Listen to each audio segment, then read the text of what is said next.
That said, I'm really excited about the Jimmy Crute fight. I like his style. I'm kind of a fan of his game.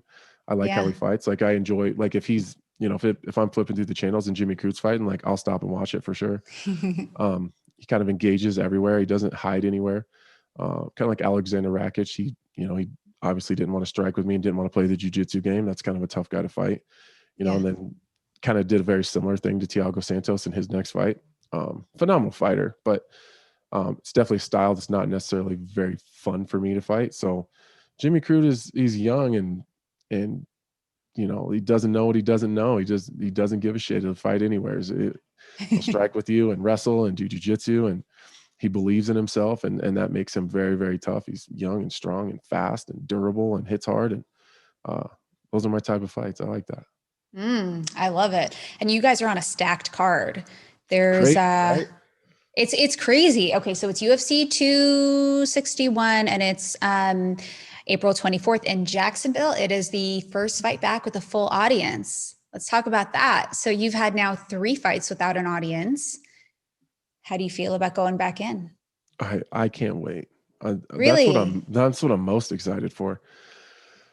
Again, we'll get super deep, but like I don't like feel a whole lot like pre-fight. Like I know people like again fighters will tell you if anyone says they're not nervous they're lying, but I'm true, like I don't have those same experiences that a lot of those guys have. Okay. Um like you hear Cowboy's very open about how nervous and scared he is before he fights. Like I wish I did, but I don't have that same experience. I think a lot of it is I'm not afraid to lose, and there's not a whole lot of unknowns going into a fight for me. I've had 50 professional fights and 24 amateur fights. There's not a lot of things there's probably nothing you could show me in an MMA fight that I haven't already experienced. So there is no fear of the unknown because I've been through it all. Um, and I'm not afraid to lose. So like, I don't have that nervous energy that I can then turn into just regular energy.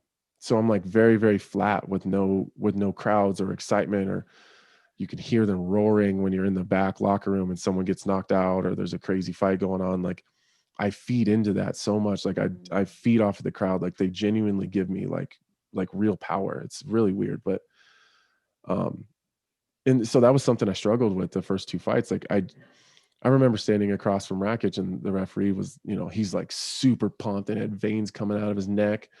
And the ref was like, "Are you ready?" And he was just, he was foaming at the mouth. And the ref looks at me and says, "Are you ready?" And I remember thinking like, yeah, I guess. Like it was kind of indifferent, like I wasn't super pumped up. I wasn't excited. Did a better job with Devin. I did a better job in the back, kind of pumping myself up. Like we kind of turned on uh my fight mix on my phone and just blared it in the Nice. back. It sounded like a nightclub in my locker room. And like everyone was super high energy. So we were just dancing around and like we had the commission. There was a commission lady in there, super cool chick. Like she was just bobbing her head to some Biggie, and like, the drug testing people came in and we like just made everyone that came in just be super high energy because I just needed that. So I did a better job of it that time, this last time, but I'm so excited to have my music hit the speakers and people bobbing their Yeah. heads in the crowd and cheering. And I can't wait. I cannot wait. Dude, it is going to be insanity. I mean, people have been waiting a year for this. It's going to be, are you going? No, I can't. I'm moving right now. I have so much on my plate, Oh yeah, yeah, yeah. but I'll be watching. It would be great though. One day I'll end up at one of your media days and you're going to be like, "Hey, there's my old friend Jenna." I'll give you the best interview for sure. Oh, snap.